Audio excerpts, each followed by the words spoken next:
दोस्तों, कल्पना कीजिए कि दूर किसी विदेशी भूमि पर, जहां दुनिया की सबसे बड़ी महाशक्ति अमेरिका का डंका बजता है, वहां की मिट्टी पर एक ऐसी बात हो जाए जो भारत की धरती से जुड़े अरबों खरबों दिलों को एक साथ झकझोर दे।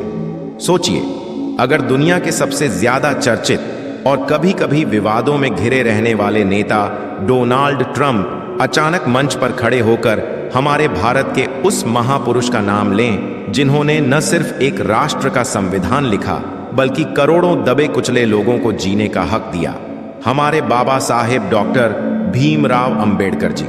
अगर वे उनके गुण गाएं, उनकी विरासत को दुनिया के सामने सम्मान दें, तो भारत में क्या माहौल बनेगा? क्या हर गली, हर चौक, हर दिल में एक गर्व की लहर नहीं दौड़ेगी? जी हां दोस्तों, कुछ ऐसा ही हुआ है। हाल ही में अमेरिका में एक ऐतिहासिक पल ने न सिर्फ भारत बल्कि पूरी दुनिया को हिला दिया है। डोनाल्ड ट्रंप ने बाबा साहेब अंबेडकर जी के नाम पर जो घोषणा की, वह सुनकर हर भारतीय का सीना चौड़ा हो गया। पूरी दुनिया में हलचल मच गई। आइए जानते हैं इस खबर की पूरी गहराई। लेकिन उससे पहले जय भीम। आप देख रहे हैं real stories with Gyanendra YouTube channel. अगर आप नए हैं तो अभी चैनल सब्सक्राइब कर लीजिए, वीडियो को लाइक कीजिए और अपने दोस्तों परिवार के साथ शेयर जरूर कीजिए। चलिए शुरू करते हैं यह भावनात्मक यात्रा। दोस्तों, बाबा साहेब अंबेडकर, यह नाम सुनते ही दिल में एक श्रद्धा जागती है, आंखों में एक चमक आती है और मन में एक गर्व का एहसास होता है। यह सिर्फ एक नाम नहीं बल्कि एक पूरी क्रांति का प्रतीक है। बाबा साहेब ने जिस दौर में जन्म लिया, वह दौर अन्याय, भेदभाव और छुआछूत की काली साइबान से ढका हुआ था। एक दलित परिवार में जन्मे उन्हें बचपन से ही समाज की उस क्रूरता का सामना करना पड़ा जिसे शब्दों में बयां करना मुश्किल है। स्कूल में अलग बिठाया जाना, पानी पीने तक का हक न होना, पढ़ाई के लिए दर दर भटकना, फिर भी उन्होंने हार नहीं मानी। शिक्षा को अपना हथियार बनाया, ज्ञान को अपना कवच। लंदन, न्यूयॉर्क, कोलंबिया, दुनिया की सबसे बड़ी यूनिवर्सिटी में उन्होंने डिग्रियां हासिल की और फिर लौट कर आए तो सिर्फ खुद के लिए नहीं बल्कि उन करोड़ों लोगों के लिए जिनकी आवाज सदियों से दबी हुई थी। उनका जीवन एक मिसाल है कि अगर इंसान में आत्मबल हो, संघर्ष की ज्वाला हो, तो कोई दीवार उसे रोक नहीं सकती। यही वजह है कि आज जब भी बाबा साहेब का नाम लिया जाता है तो उसके साथ सम्मान, गर्व और प्यार अपने आप जुड़ जाता है। वे सिर्फ भारत के नहीं बल्कि पूरी मानवता के हीरो हैं। अब आते हैं उस ऐतिहासिक पल पर जो हाल ही में अमेरिका में घटित हुआ। एक म्यूजियम की प्रेस कॉन्फ्रेंस चल रही थी। पत्रकारों ने डोनाल्ड ट्रंप से सवाल किया कि क्या आप अमेरिका के अलावा किसी अन्य देश के महान नेता की यादगार चीजों को इस म्यूजियम में प्रदर्शित करना चाहेंगे? और दोस्तों, ट्रंप का जवाब सुनकर वहां मौजूद हर व्यक्ति स्तब्ध रह गया। उन्होंने बिना एक पल गंवाए, बिना किसी हिचक के कहा कि अगर मुझे किसी एक महान नेता की विरासत को यहां सम्मान देने का मौका मिले तो वह होंगे भारत के डॉक्टर भीमराव अंबेडकर। उनकी कलम, उनके लिखे नोट्स, उनका अध्ययन टेबल और सबसे खास उनके द्वारा तैयार किया गया भारतीय संविधान की मूल प्रति, इन सबको यहां प्रदर्शित करना मेरे लिए गर्व की बात होगी।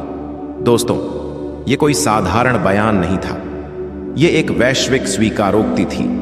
दुनिया का सबसे बड़ा लिखित संविधान जिसे बाबा साहेब ने अपने खून पसीने से लिखा, उसे अमेरिका जैसे देश में म्यूजियम में जगह मिलना, ये कोई छोटी बात नहीं। ये बाबा साहेब की महानता का प्रमाण है कि उनकी सोच सीमाओं से परे है। ट्रंप ने आगे कहा कि अंबेडकर सिर्फ भारत के ही नहीं बल्कि पूरी मानवता के हीरो हैं। उन्होंने दिखाया कि समानता और न्याय सिर्फ किताबी शब्द नहीं बल्कि जीवन जीने का असली रास्ता है। सोचिए दोस्तों, जब यह खबर भारत पहुंची तो क्या हुआ? हर कोने में जश्न का माहौल। सोशल मीडिया पर जय भीम ट्रेंड करने लगा। लोग गर्व से कहने लगे, हमारे बाबा साहेब की गूंज अब 7 समंदर पार भी सुनाई दे रही है। लेकिन यह सिर्फ गर्व का विषय नहीं बल्कि एक जिम्मेदारी भी है। क्या हम उनकी विरासत को सही मायने में संभाल पा रहे हैं? बाबा साहेब अंबेडकर जी का जीवन एक लंबी लड़ाई थी। अन्याय के खिलाफ, अन्याय के खिलाफ, शोषण के खिलाफ। उन्होंने महिलाओं को वोट का अधिकार दिलाया, मजदूरों के लिए 8 घंटे की ड्यूटी का कानून बनवाया, हिंदू कोड बिल के जरिए महिलाओं को संपत्ति में बराबरी का हक दिलाने की लड़ाई लड़ी। उन्होंने दलितों, आदिवासियों, पिछड़ों को आरक्षण का अधिकार दिया ताकि सदियों से दबाए गए लोग मुख्य धारा में आएं। उनका संविधान सिर्फ कागज का दस्तावेज नहीं, बल्कि एक जीवंत दर्शन है, जहां हर इंसान बराबर है, जहां जाति, धर्म, लिंग कुछ मायने नहीं रखता। उन्होंने कहा था कि राजनीतिक लोकतंत्र तभी सार्थक है जब उसके साथ सामाजिक और आर्थिक लोकतंत्र हो। उन्होंने यह सपना देखा कि भारत एक ऐसा राष्ट्र बने जहां कोई भूखा न सोए, कोई अशिक्षित न रहे, कोई शोषित न हो। और दोस्तों, आज जब डोनाल्ड ट्रंप जैसे वैश्विक नेता उनकी तारीफ कर रहे हैं, तो यह हमारी जिम्मेदारी बनती है कि हम उनके बताए रास्ते पर चलें। बाबा साहेब की विरासत बहुत बड़ी है। उन्होंने सिर्फ संविधान नहीं लिखा, बल्कि एक पूरी पीढ़ी को यह विश्वास दिलाया कि शिक्षा से दुनिया बदली जा सकती है। उन्होंने कहा था, शिक्षित बनो, संगठित रहो, संघर्ष करो। आज जरूरत है कि हम उनके इस मंत्र को अपनाएं।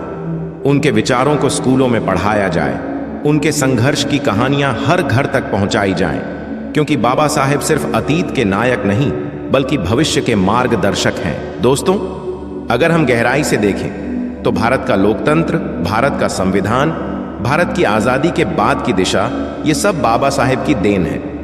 अगर वे न होते तो शायद आज हम वोट डालकर अपनी सरकार नहीं चुन पाते।